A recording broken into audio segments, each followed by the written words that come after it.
नमस्कार, स्वागत है आपका आवाज अड्डा में। और आज इस बात पे चर्चा की जाएगी, ये समझने की कोशिश की जाएगी कि 9 साल पूरे हो गए सरकार के और सरकार ने बाकायदा अपना एक रिपोर्ट कार्ड भी जारी किया और बहुत सारी योजनाओं का खुलासा किया, लोगों के सामने रखा कि सरकार ने पिछले 9 सालों में क्या क्या किया। और आसन्न चुनाव 2024 है लोकसभा के, तो उससे पहले ये चीज़ सरकार की ओर से रखी गई है। तो कई सारे बड़े काम सामाजिक आर्थिक तौर पे सरकार की तरफ से गिनाए गए, जिसमें कुछ जैसे 9 साल में 9 बड़े फैसले हैं कि पीएम आवास योजना की, जीएसटी किया, आयुष्मान भारत, आर्टिकल 370, राम मंदिर, कोरोना का, तमाम ऐसे बहुत सारी चीज़ें हैं जो इकोनॉमिक फ्रंट पे भी, सोशल फ्रंट पे भी सरकार की ओर से की गई, जिसकी डिटेल जानकारी। लेकिन विपक्ष ने सवाल खड़े किए हैं।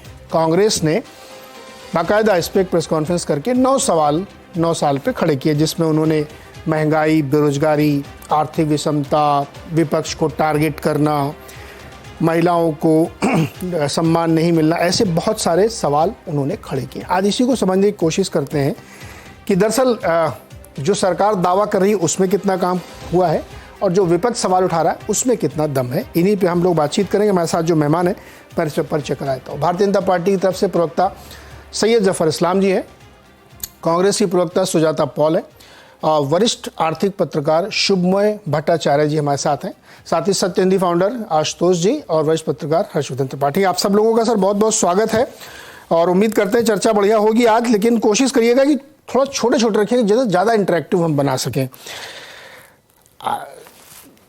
जफर इस्लाम जी, सरकार ने अपने बहुत सारे काम गिना, बाकायदा एक बहुत मोटी सी एक बुकलेट जारी की जिसमें बहुत सारे इरादे रखे गए हैं, काम किए गए हैं, जिसमें आपने बताया कि आपने क्या क्या किया। लेकिन विपक्ष बहुत तीखे हमले कर रहा है कि सरकार ने जो कुछ भी किया है वो आई वॉश है। पहला कमेंट आपका, फिर सुजाता जी से काउंटर देते हैं। आई वॉश किसको कहते हैं? जो काम का खुलासा हो, किसी बात का खुलासा हो और उसमें दम नहीं हो। आप जो बेनिफिशियरीज इस देश के, जो वेलफेयर स्कीम 315 वेलफेयर स्कीम से जो इतने सारे जो वेलफेयर स्कीम से लोगों को फ़ायदा पहुंचा है, वो लाभार्थियों से पूछिए ना, उनकी ज़िंदगी में कैसे चेंज आए हैं। अब मैं मिसाल देता हूँ। इस देश में बराबर नारा था बिजली, पानी, सड़क, लेकिन वो नारा ही रह गया।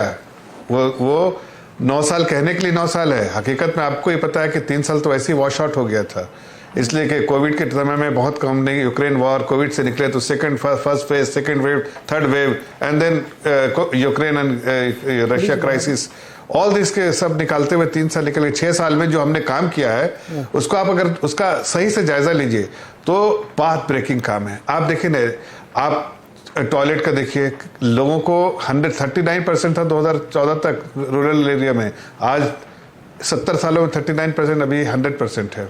आप जरा देख लीजिए पानी का, नल से जल, ये जो हमारे जो सेपरेट मिनिस्ट्री बनी है और घर घर तक हम नल से जल पहुंचा रहे हैं, किसकी सुविधा है? अगर हम गैस कनेक्शन देते हैं, वो किसको सुविधा है? आम आदमी आंसू टपकता रहता था, महिलाओं का कैसे जलाती थी चूल्हा, आज कैसे शांति की जिंदगी, उनको एम्पावर किया जा रहा है। हमारी कोशिश यही रही कि हर स्कीम में लोगों को एम्पावर करना, गरीब को एम्पावर करना है। और इसलिए आज मैं ये कह सकता हूं कि पिछले 9 सालों में, जो एक्चुअली 6 साल का वक्त रहा, 3 साल तो निकल गया कोविड और यूक्रेन क्राइसिस में, लेकिन 6 सालों में, 9 साल में मानिए या 6 साल मानिए, जैसा आपको अच्छा लगे, उसमें जो काम हुआ है इस देश के इतिहास में उतना काम नहीं हुआ है। इसलिए कि हमने हर वो काम किया। अब जैसे आप देखिए, इन्होंने 74 एयरपोर्ट बनाए पिछले इतने सालों में, जब से सरकार रही। हमने 9 सालों के अंदर में, डिस्पाइट कोविड, हमने 9 सालों में 74 और कल एक 75, कानपुर का होने के बाद 75 एयरपोर्ट हो गया। आप देखिए वंदे भारत जैसी ट्रेन, सुपर फास्ट 180 की स्पीड में चलने वाली चलाती ट्रेन, 21 ट्रेनें खुल गई। अरे आप ये तो मुआयना कीजिए कि रोड, जमीन, वाटरवेज, हाईवेज, वाटरवेज, कितने सारे नए तरीके, आईएम कितने खुले, 13 थे, 7 और खुल गए। कम समय में बहुत काम हुआ है। आप जिस यूनिवर्सिटी देखिए, 300 नए यूनिवर्सिटी बनी है। अब किस एरिया में देखिएगा, एजुकेशन पॉलिसीज नहीं बनी, नए एजुकेशन का सत्र बढ़ा है, मेडिकल स्टूडेंट्स के 86,000 नए, 91,000 नई सीटें आई हैं। तो हर मिला के एक आम नागरिक अपने आप को बहुत ही मजबूत महसूस कर रहा हूं। और हमारा इरादा भी था कि हम जो अगर पैसा भी डीबीटी ट्रांसफर करते हैं या जो पीछे जो जॉब देते हैं मनरेगा के अंडर में, उसमें मॉडिफाइड मनरेगा था कि हम फिजिकल इंफ्रास्ट्रक्चर बनाएंगे, रूरल इंफ्रास्ट्रक्चर बनाएंगे, रोड बनाएंगे, ऐसे इंफ्रास्ट्रक्चर करेंगे जो आम नागरिक को उसको सुविधाएं मिलती रहे। जी, साथ के साथ महंगाई भी बहुत बढ़ी है, तो खटकेगा ही नहीं। महंगाई भी बहुत बढ़ी है भाई। नहीं बढ़ी है, कैसे नहीं बढ़ी? पेट्रोल डीजल के दाम देखिए ना। कैसे बता इधर। अरे भाई आप ये बिजनेस चैनल है, कम से कम। अरे मेरी बात नहीं, कांग्रेस का जवाब दीजिए ना। चैनल की तरफ बात। महंगाई बढ़ी है, बेरोजगारी बढ़ी है। अच्छा समझती है जिसके सुनिए ना, जवाब दे तो उसका भी सुन लीजिए। उसके बाद डबल डिजिट जिसका इन्फ्लेशन हो, हर चीज को बुखार आता है तो नापते हैं ना भाई थर्मामीटर से कितना बुखार है, तब पता चलता है कि ऐसे छू के पता चल जाता है, देख के पता चलता है। जब थर्मामीटर लगाते हैं तो पता चलता है 100 फीवर है, 99 है, 104 है, कितना भी है। वैसे ही सीपीआई इंडेक्स जो है वो तरीका है, वो बास्केट बना हुआ, उस पर देखिए जो महंगाई जो बढ़ती है। आज हमारा 4.8 के 79 है और डायरेक्शन जो है 4% की तरफ जा रहा है। दुनिया में बताइए कौन सा ऐसा मुल्क है जिसमें डायरेक्शन जो है डाउनवर्ड है, अपवर्ड नहीं है। अगर अपवर्ड होता तो समझ में आता कि अपवर्ड प्रेशर है, डाउनवर्ड प्रेशर है, इसलिए कि महंगाई जो है कम होती जा रही है। और दुनिया के परिप्रेक्ष्य में सप्लाई चेन डिसरप्शन, कितनी सारी तकलीफें आई दुनिया में। बाकी लेकिन गैस का सिलेंडर 10, 20, 22 1100 का है सर। गैस सिलेंडर 1100 का है, महंगा नहीं है। तो हमारे वाजपेयी जी की सरकार में कितने में था? तो क्या कांग्रेस उतने में दे रही थी क्या? वाजपेयी की सरकार में जरा पूछिए कांग्रेस वाले से कि वाजपेयी जी की सरकार में 200 रुपए में दे रहे थे, तो क्या आपने 150 रुपए में दिया था क्या? तो मतलब आप ये कह रहे हैं कि 400 से 11 जो 3 गुना हो गई है वो ठीक है? नहीं, देखिए हर चीज का मिला के दाम आप देखिए कि हर चीज में किसी चीज में बढ़ा है, किसी चीज में सब्सिडी कम हुआ, लेकिन हम 200 रुपए की सब्सिडी आम नागरिक नहीं, कम किस में हुआ दाम ये बताइए, दाम किस में कम हुआ? हमने सब्सिडी ओवरऑल जो है महंगाई नहीं बढ़ी है। अब आप सोचिए कि प्राइस तो स्टैटिक तो नहीं रहता है, डायनामिक प्रोसेस है। अब किसानों की आमदनी दुगनी हुई क्या? प्राइस में तो बढ़ता है। किसानों की आमदनी दुगनी कैसे हुई नहीं? क्या? आप बताइए किसानों का नहीं, आप जरा सा निकाल के रहिए जरा एमएसपी जो हमने दिया है, जो 2014 में एमएसपी था और आज का एमएसपी उठा के देखिए, जरा देखिए तो पता चलेगा एमएसपी क्या बढ़ाया है। क्या हमने एमएसपी जो है 70%, 80%, 90%, 100% तक बढ़ाया है एमएसपी, प्लस इतनी सारी सुविधाएं दी है कभी, और प्लस डायरेक्ट बेनिफिट ट्रांसफर और कई नए सुविधाएं दी है ताकि उनकी इनपुट कॉस्ट कम हो, उनका एमएसपी ज्यादा हो मिले और लागत कम हो, आमदनी ज्यादा हो, तो इनपुट कम हो और लागत कम हो और बाकी उनके रियलाइजेशन ज्यादा हो, तो एमएसपी ज्यादा बढ़ाया, प्लस बैंक में ट्रांसफर, डायरेक्ट बेनिफिट ट्रांसफर हो। एक बात कहना चाहता हूं, देखिए डीबीटी की बात निकली, एक ऐसा प्राणी था इस देश में, ऐसा प्राणी जो कभी पैदा नहीं हुआ था इस देश में, कभी पैदा नहीं हुआ। ये कांग्रेस के लोग पैदा किए थे यहाँ पर ना, जिसके बाप भी थे, माँ भी थे, भाई बहन भी सब थे, लेकिन वो पैदा हुए नहीं थे। ऐसे लोग इनरोल हर जगह थे, डायरेक्ट बेनिफिट ट्रांसफर या जो लाभार्थियों का लिस्ट है उसमें थे। जब से हमने लिंक कर दिया इसको आधार के साथ, वो सब खत्म हो गए।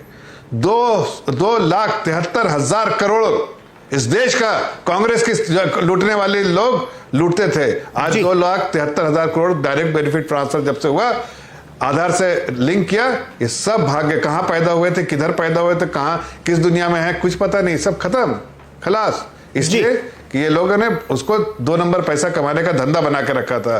करप्शन जो है इनके यहाँ है, और हम अभी पुरानी बात है वैसे राजीव गांधी जी की, लेकिन क्या है, एक इंग्लिश में कहावत है, उन्होंने कहा था 15 पैसे मिलते हैं, बाकी 85 पैसे खत्म हो जाते हैं रास्ते में। इंग्लिश में कहावत है, मिसेस पॉल समझती होंगी, ओल्ड हैबिट डाई हार्ड और बैड हैबिट नेवर गोस। ये प्रॉवर्ब है कि पुरानी गंदी आदत जो है ना, वो जाती नहीं है, कभी नहीं रह जाती है। यही आदत कांग्रेस में रह गई, लूटना, देश को लूटना, खसोटना। और एक लास्ट बात, चूंकि बिजनेस चैनल है, लास्ट बात खाली उसका छोड़ दूंगा फिर, कि आप इस देश को कितना, एक ही मापदंड बोलता हूं बिजनेस चैनल पे, 5 एक तरफ देखिए दुनिया कहती है 3 चीज कहती थी 2013-14 में, 5 फ्रेजाइल इकोनॉमी, हम तो नहीं करे थे, वर्ल्ड बैंक की रिपोर्ट है। 5 फ्रेजाइल इकोनॉमी मेरा नाम था, एक government of fraud and fraudsters, रोज स्कैम होते थे। ठीक है सर। एक party of scams and scamsters daily. अब देखिए दूसरी, आज के नजरिए देखिए, 5 टॉप की इकोनॉमी दुनिया में है, मजबूत इकोनॉमी और फास्ट ग्रोइंग इकोनॉमी है। तो फर्क दिखता नहीं कि बॉटम 5 और टॉप 5 ये फर्क है कि नहीं? जी जी, उसको मानते हैं कि नहीं? आप ये इनसे पूछिए। हाँ, मैं भी पूछ रहा हूँ। मार्केट कैप में भी इंडियन मार्केट 5th नंबर पे आ गया है, अभी 2 दिन पहले की बात है। लेकिन पॉल जी, सुजाता जी, और आगे बढ़े जबरदस्त। अब उनका मौका, अब आपने काफी अपनी पक्ष रख दी, मैंने सवाल भी पूछ लिया आपसे।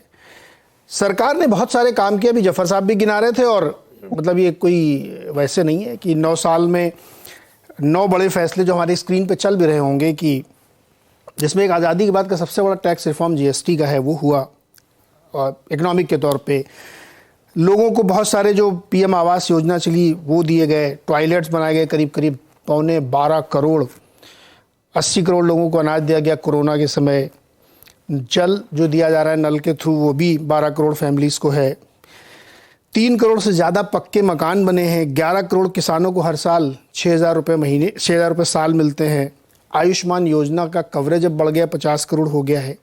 20 तो वंदे भारत चल रही, 400 तक ले जाने के टारगेट। तो बहुत सारे काम, ये वो नहीं है जो मैं वो उनकी बात नहीं कर रहा हूँ जो खाली प्रॉब्लम, ये तो दिख रहे हैं कि काम हुआ। 370 हट गया, राम मंदिर बन रहा है। आप लोग कह रहे कुछ हुआ ही नहीं है। बहुत बढ़िया बात कही आपने, सचमुच में बहुत काम किया है। ओल्ड हैबिट्स डाई हार्ड, क्योंकि जो आरएसएस की संतान हो उससे यही अपेक्षा करी जा सकती है कि कैसे ये लोगों को बेवकूफ बनाए, कैसे उन्हें गरीब बनाए। गरीब बनाकर जो 27 करोड़ लोग गरीबी रेखा से बाहर निकले थे यूपीए की सरकार के दौरान, उनमें से 23 करोड़ लोगों को वापस गरीबी रेखा के अंदर डाल दी। लेकिन स्वच्छ भारत मिशन इन्होंने साफ तो कर दिया, देश का पैसा साफ करने वालों को यहां से भगाकर साफ कर दिया इन्होंने। जन धन योजना की बात करते हैं, उसमें ना तो जन की कोई बात होती है और ना कोई धन की बात। जब कमाई का जरिया नहीं होगा तो पैसे कहां से आएंगे? 2 करोड़ नौकरियों की बात करी थी, वो उसके बारे में बता दे कि कितनी नौकरियां दी। ये उज्ज्वला गैस योजना की बात करते हैं तो बीच में मत बोलिए, मैंने आपके बीच में नहीं बोली, अभी बता रहे आपको, पूरा सुनिए, थोड़ा सा सम्मान करना सीखिए। आप तो बहुत बड़े नेता है भाई, ये चुप रहेंगे तभी मैं बोलूंगी। अगर कोई बदतमीजी करेगा मैं नहीं, प्लीज आप अपना कंप्लीट करिए ना, वो चुप है। बोलती जाइए। उज्ज्वला योजना क्या है? जहां पे आपके पास एक सिलेंडर तो है मगर उसके ऊपर बर्तन रखने पड़ते हैं। इनके एक नेता है, वो उड़ीसा जाते हैं और खाना खाते हैं गरीब के घर में जहां सिलेंडर पड़ा है, और वो खाना पका रही है एक चूल्हे पर। आप बात करते हैं ना इंफ्रास्ट्रक्चर की, तो इंफ्रास्ट्रक्चर बिल्डिंग करते करते जिस चाइना से आपको लोहा लेना था उस चाइना को लाल आंखें तो नहीं दिखा पाए आप, लेकिन हिमालय के उन पहाड़ों को नष्ट कर दिया जिनसे आपने पहुंचना था चाइना बॉर्डर तक। जो गरीब आज देश में 80 करोड़ हैं, 80 करोड़ समझते भी हैं आप कि कितने लोग गरीब है इस देश में, आत्मनिर्भर नहीं है, वो अपनी कमाई नहीं कर पाते क्योंकि आप चाहते हैं कि वो गरीब रहे, वो अनपढ़ रहे, आप पर निर्भर रहे ताकि उनका विकास ना हो। ये बात करते हैं सेवा और संवेदनशीलता की, और मैं इनके तमाम नेताओं की बातें सुन रही हूं तो बता देती हूं कि आज जिस दिन हमारी बेटियां हरिद्वार में हर की पौड़ी पे बैठी हुई हैं अपने मेडल्स को वहां पे बहाने के लिए, प्रवाहित करने के लिए, एक नेता नहीं गया बात करने के लिए, क्योंकि संरक्षण बृजभूषण शरण का, सेवा समर्पण भाव अडानी को, संवेदनहीनता विभाजित लोग, विभाजित देश, नफरत हिंसा का ये दे रहे हैं संदेश।